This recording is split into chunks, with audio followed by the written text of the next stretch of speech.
Fala pessoal, vamos para essa última aula dessa parte de modelo lógico, né, para a gente finalizar aqui essa sessão, vamos dizer assim, né, do modelo lógico.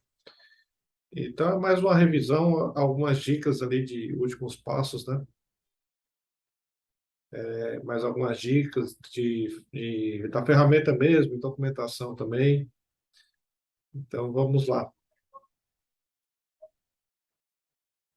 Aqui está o modelo lógico, como a gente desenhou, né, então, para ficar documentado, e um ajuste que eu fiquei de fazer aqui no material também foi adicionar o código dependente, que estava faltando aqui, tinha sido um erro meu. Beleza, mas já está aqui, já adicionei. Beleza, falado isso, vamos voltar lá para a prática, né? E, e ver alguns detalhes. É mais questão de detalhes mesmo, né? O grosso a gente já fez ali, né? O mais pesado a gente já fez. Deixa eu só voltar aqui para o nosso workbench. Então, está aqui o que a gente montou. E o que eu ia comentar com vocês, né? A documentação vocês podem fazer como a gente fez lá no modelo de entidade de relacionamento. A gente colocou algumas descrições dos campos para mostrar para o cliente, né? Para mostrar para o cliente, tanto a pessoa técnica, quanto a equipe de TI deles, quanto a pessoa que fez o requisito para a gente, o pessoal mais de negócio. E, e também a gente pode fazer a documentação aqui desse lado do banco, para você manter a documentação do banco feita ali para, em caso alguém tenha alguma dúvida de qual campo utilizar, o que que é cada um daqueles campos, você pode ter essa documentação aqui e usar ela como documentação, né? Então, eu vou mostrar para vocês aqui, por exemplo, ó, um a um aqui. DB Pro, que é a tabela de produto, né? Aqui, por exemplo, o que que a gente fez? Cada coluna tem a descrição. Por exemplo, CD Pro, que significa? Código de produto. NM Pro, nome do produto. Tipo de TP Pro, tipo do produto, informado pela empresa Z. Então, ela falou lá que teria os tipos, né? A gente pode colocar aqui, são do tipo A, B e C, por exemplo. Aqui, o ND Pro, unidade de produto. Aqui vai ser sempre quilo, a princípio. SL Pro, que é o saldo em estoque daquele produto, né? E o status do produto, ele pode ser ativo, inativo, MVP, validação. Então, são esses três status que pode ser um produto, né? Então, aqui, por aqui, isso já tira, né? Já tem a documentação ali de como é a sua base de dados. Então, aqui, na mesma coisa na venda, né? Também vem. Cada campo tem essa documentação. Código de venda, data de realização da venda, código do cliente que realizou a venda, nome do cliente, idade, classificação do cliente, pontuação de 1 a 5, onde 1 é o cliente que compra com pouca frequência e 5 que compra com muita frequência. Então, a gente já sabe aí como é que funciona esse campo, né? Então, isso aqui serve para quem for tiver alguma dúvida na base, vem aqui na documentação, através do modelo lógico, consegue ver o que tem de documentação ali, né? E já dá para entender quais são os tipos, o que que é, etc. Aqui, claro, pode documentar mais, né? Aqui é só uma breve documentação. Aqui, por exemplo, esse campo pode receber um valor como default 1, né? Então, se ninguém colocou nada, ele vai como 1. Então, você pode informar o valor default aqui, por exemplo. Sexo do cliente aqui é masculino e feminino, o M ou F. Cidade do cliente, estado, país, né? Quantidade de venda, valor unitário, valor total da venda. Canal, né? Pode ser loja própria ou loja virtual, como foi especificado lá nos requisitos. O status da venda, né? Um, lá é por número, né? Um é ok, dois é excluído e três é cancelado. Então, se a venda tiver com um, o status dela é ok, a venda está ok, né? Dois, ela está excluída. E três, ela está cancelada. O cliente desistiu, cancelou, né? E o último campo lá de venda é o delete. Que é o deletado, logicamente, né? Se um, foi deletado. Se tiver zero, não. Tá corrente, né? E, e tem os dois campos de chave de relação, né?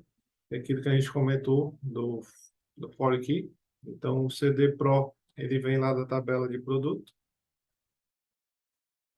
né? Para fazer a relação da venda com o produto. E o CD VDD, ele vem lá da tabela de vendedor, né? Para pegar informações do vendedor. Então, aqui a gente pode colocar chave secundária, ou estrangeira, né? For key,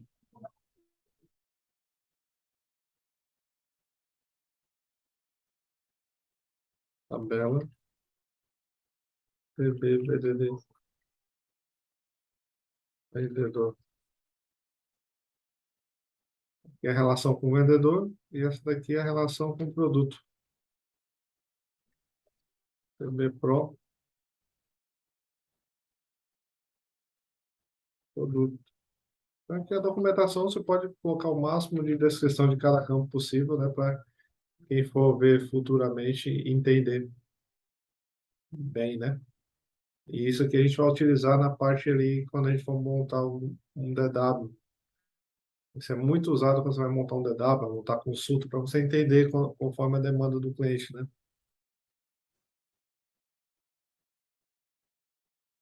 E, e também a questão do dependente. Mesma coisa, né? Clicando duas vezes aqui, código do dependente, nome do dependente, data de nascimento do dependente. Aqui vem uma dica. Lembra que a gente, lembra não, nesse caso aqui, a data de nascimento do dependente ela é importante, né? Então ela não pode ser nula. Então a gente colocou esse campo aqui como não nulo também, né? Então ele não aceita nulo. Então você pode vir aqui, ó, not null. Você marca essa opção, esse campo fica como não nulo, né? Fica com essa outra cor aqui, ó. Então indica aqui que é um campo não nulo. É mais uma dica aí da ferramenta também para vocês. E o sexo dependente, masculino e feminino também. O INEP da escola, Código Único de Identificação da Escola, né? Quem não conhece o INEP é um código único dados às escolas aqui no Brasil, né? E a matrícula do funcionário é a matrícula do pai dele, né? Da mãe, da pessoa responsável. Beleza? Então aqui é sobre a tabela dependente. Eu achei de vendedor a gente não passou, né? A gente não passou. Então, vamos lá no dependente de vendedor. Tem o código vendedor, o nome, o sexo do vendedor. O sexo aqui é 1 e 0, né? Da de vendedor. Então, 1 é masculino e 0 é feminino. Não sei se vocês observaram, mas o sexo aqui é 1 e 0, né? E nas outras, por exemplo, aqui no dependente, ele é M ou F, né? Então é diferente. Um vem um formato, outro vem outro, né? Isso acontece muito nas bases, então você tem que padronizar depois para a consulta, né? E aqui do sexo do cliente também na outra tabela aqui, ó, MF também. Então essa é MF, o de dependente também é MF, o de vendedor é 1 e 0. Então tem que observar isso também quando for fazer consulta, né? A gente vai fazer isso. Vai ver esse ponto. Só estou dando um spoiler aí, né? Para ir adiantando, para vocês terem a ideia que isso acontece. Né? Fica falta de padrão, né? Um pode ter vindo de um sistema, outro pode ter vindo de outro, ou na forma, na hora que foi desenhar, né? No caso aqui, na hora do desenho, a gente desenhou errado, mas desenhou errado de propósito para poder simular situações, né? Então, tem várias coisas aqui que está modelada não corretamente, vamos dizer assim. Mas tudo isso proposital para a gente simular cenários que acontecem no dia a dia. Um exemplo aqui de uma modelagem errada aqui. Isso é uma pergunta, né? Se a gente estivesse ao vivo, mas não.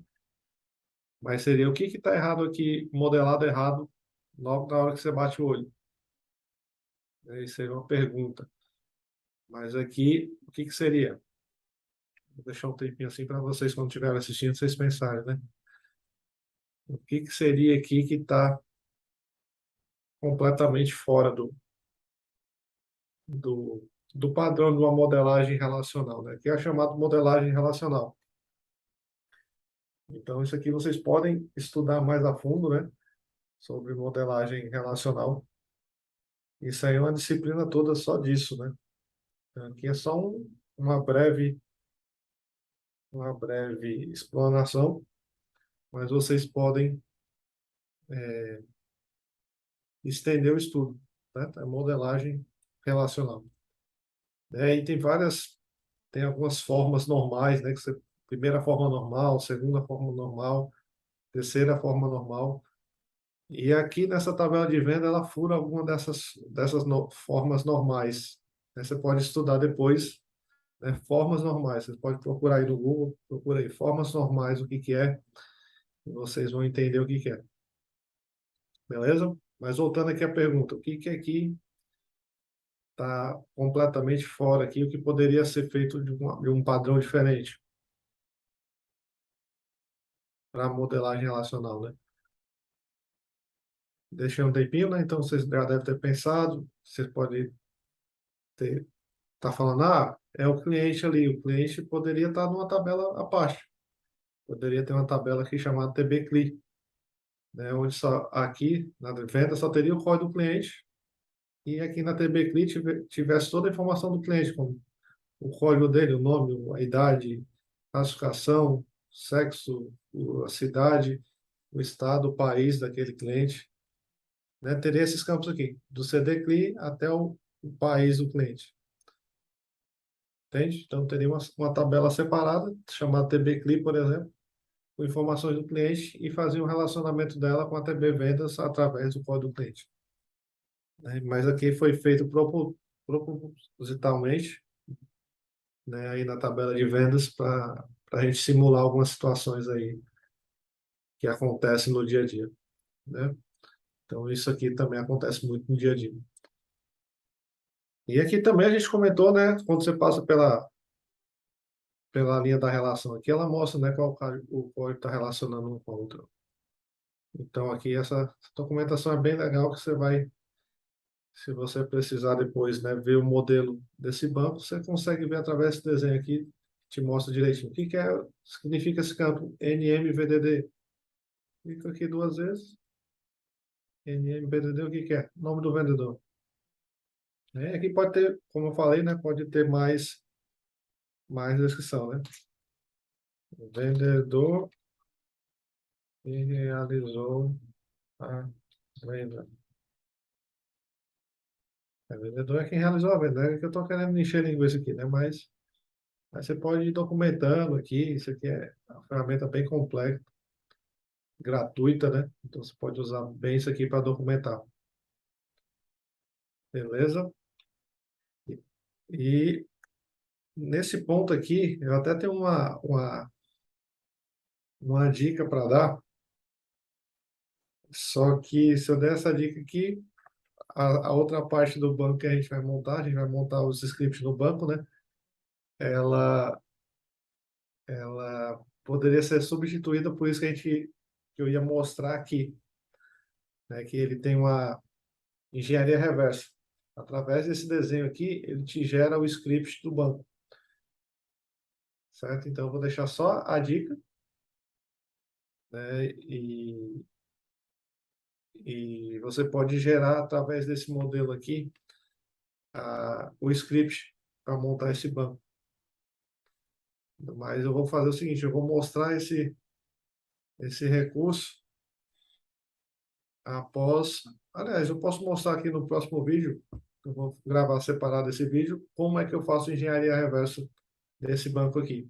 Certo? Isso aqui é para mais uma dica extra, e depois a gente volta para a sequência, né, que é montar o banco de dados do zero com base nesse desenho. Mas não montar de forma automática, montar na mão mesmo para vocês aprender.